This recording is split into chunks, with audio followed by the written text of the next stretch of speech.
We watched Masters of the Universe Revolution.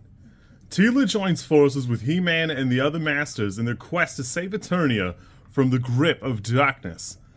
This one's only 5 episodes long, and this came out in 2024, so it kind of seems like this is it.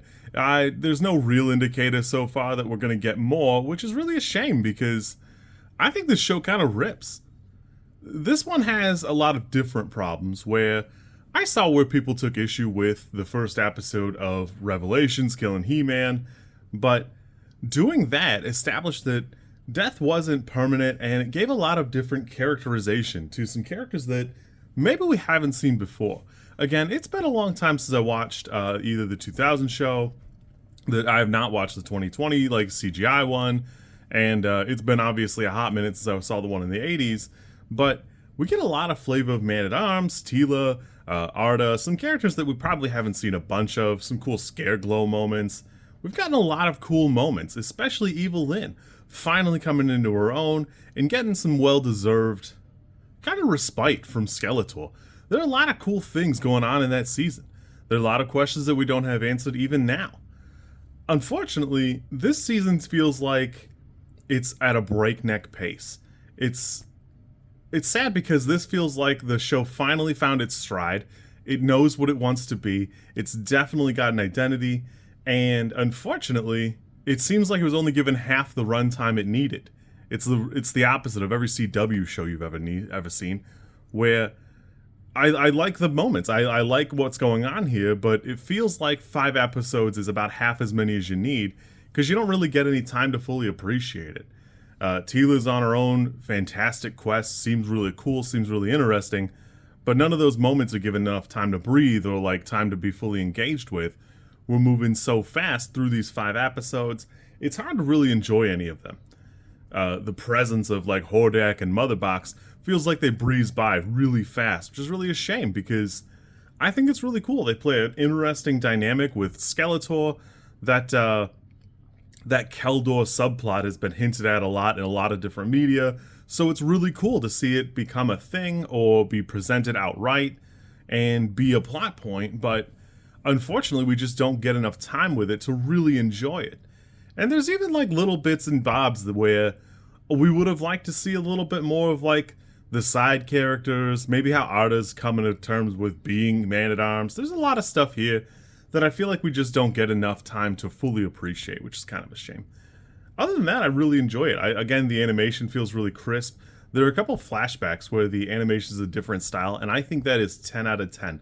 That is such a fantastic bit to have the animations in art style just be a different altogether, where Hordak and Skeletor or Keldor at the time are trying to like do something to go through their stuff.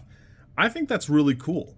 It probably would be good if that were the same thing for when Keldor and I don't know, He-Man's dad were doing the same thing, but it's fine that it's not a thing, but it would be really nice if it were.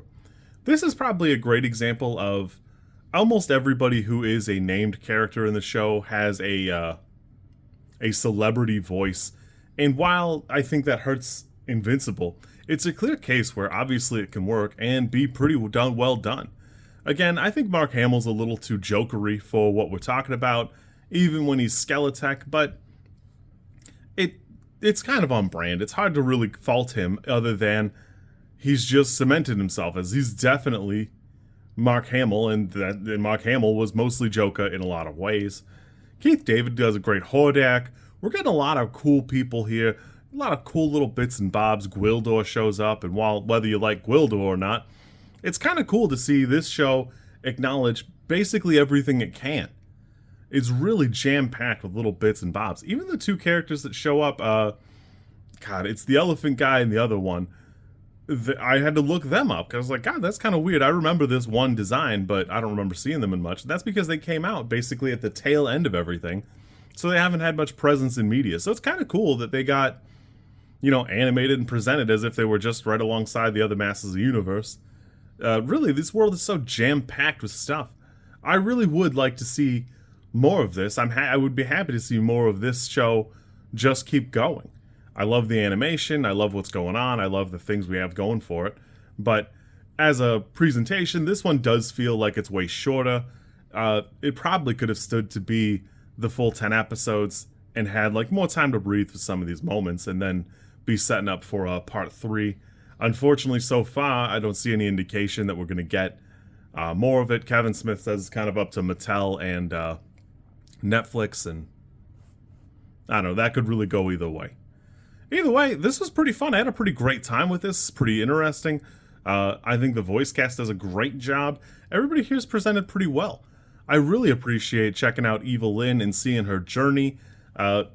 If He-Man were present in every episode and the main focus, we really wouldn't get that opportunity. Teela and Evelyn both have fantastic journeys, and they're so interesting. It's kind of weird that people acted like they hated that because, I don't know, in a lot of ways gives us some of the best characterization for Prince Adam growing up and growing that we've ever seen, especially him going to Preternia as Prince Adam. It's such a big deal in the fiction.